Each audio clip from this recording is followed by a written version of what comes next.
beautiful English idioms that will make you sound more natural in no time. First, we have to hit the books. This means to study very hard. An example: I have an exam tomorrow, so I need to hit the books. I need to start studying very hard. Number two is over the moon. Over the moon. This is a strong way to say very happy. Very happy. For example, she was over the moon when she got the job. She was very happy. She was extremely happy.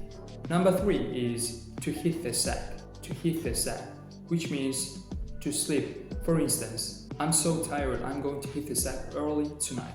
I'm going to sleep early tonight. And the last but not least, up in the air. Up in the air. If something is up in the air, this means not decided yet, uncertain. For example, our holiday plans are still up in the air. We haven't booked anything yet. This means our holiday plans are still undecided.